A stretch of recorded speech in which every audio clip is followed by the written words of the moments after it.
Hej og velkommen til. Vi bevæger os jo ind i en fremtid, der er proppet med autonome AI-agenter, altså systemer, der handler på vores vegne.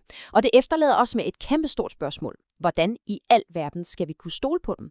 Jamen det er præcis det, vi skal kigge på i dag. Den helt grundlæggende infrastruktur, der skal gøre den her tillid mulig. Og det her citat fra Eva Lencetys manifest, det rammer altså hovedet lige på sømmet. Tænk over det. Hvis vi ikke har en eller anden måde at se og måle tillid på, så kommer en økonomi, der er drevet af kunstig intelligens, simpelthen aldrig til at fungere i stor skala. Det er slet ikke til diskussion. Det er en absolut forudsætning. Okay, så lad os hurtigt kigge på, hvad vi skal igennem. Først selve tillidsproblemet med AI. Og derefter dykker vi ned i de 3 søjler, der er løsningen. Identitet, altså agentpasset, historik, som er omdømmecontaineren, og til sidst værdi, altså det globale tillidsindeks. Godt. Første del. Selve tillidsproblemet med AI, og hvorfor vores nuværende systemer bare slet ikke dur. For sagen er den, de systemer, vi bruger i dag, du vil anmeldelser på en hjemmeside, stjerner på en app, de er bygget til mennesker. De er på ingen måde klar til en fremtid, hvor milliarder af AI-agenter skal kunne samarbejde på tværs af alt og alle.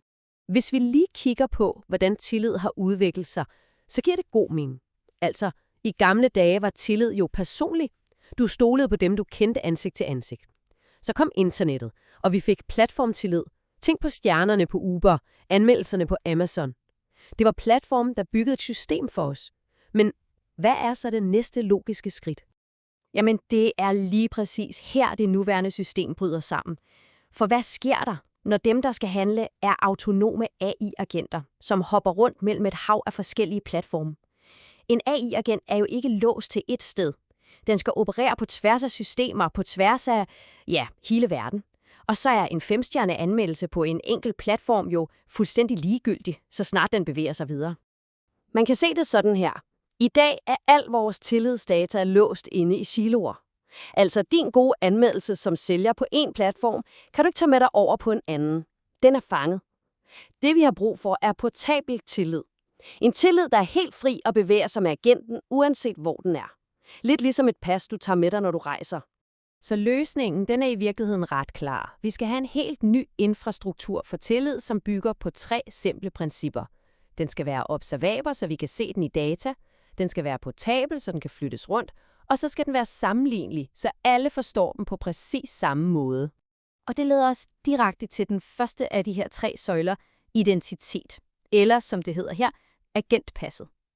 For helt basalt, før du overhovedet kan begynde at stole på nogen eller noget, så er du nødt til at vide, hvem eller hvad du har med at gøre. Et agentpas er i bund og grund præcis det lyder som et digitalt pas for en AI.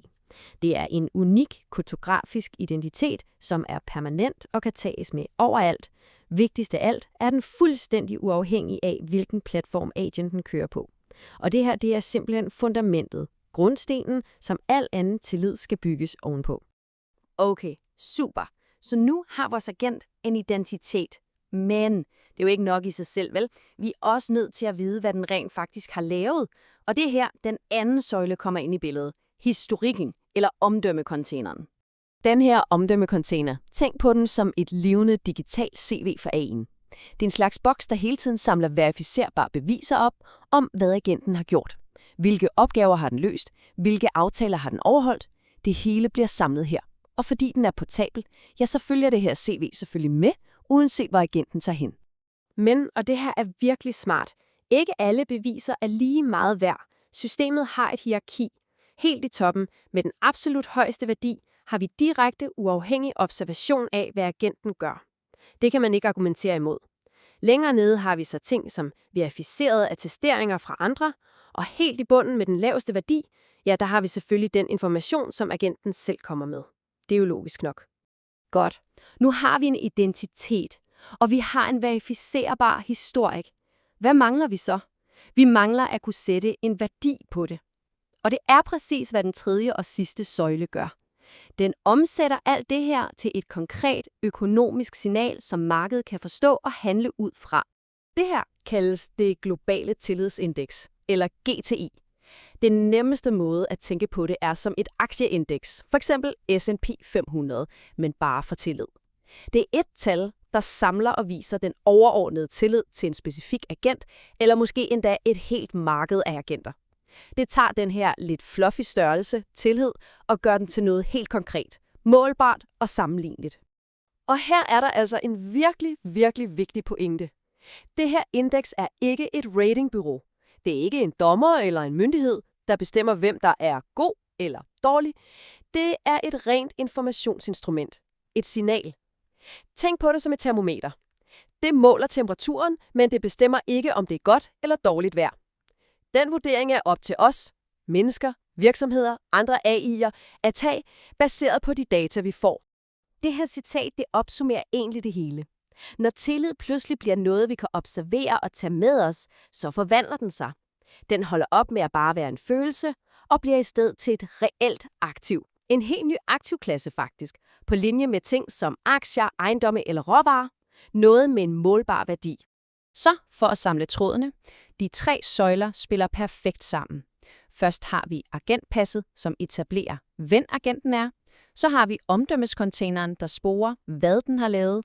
Og til sidst har vi det globale tillidsindeks, der sætter en værdi på, hvor meget tillid den her agent har opbygget. Hvem, hvad og hvor meget. Ret simpelt. Og det her understreger en ret afgørende forskel. Man kan sige, at platforme som Facebook eller Google, de fanger brugere. Men protokoller, de fanger hele markeder. Det Evolve Unity forsøger at bygge her, er ikke bare endnu en app eller en platform. De bygger en fundamental protokol, selve fundamentet.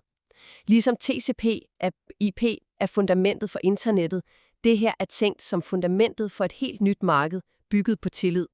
Og det efterlader os jo med et ret vildt spørgsmål til sidst. Hvad sker der med vores verden, den dag tillid bliver en vare, man kan måle og handle med?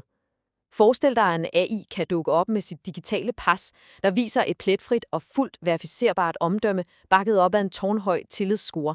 Hvilke døre åbner det ikke? Hvad kommer det til at betyde for vores økonomi, for vores job og for vores egen rolle i en verden, der i stigende grad bliver drevet af de her autonome systemer?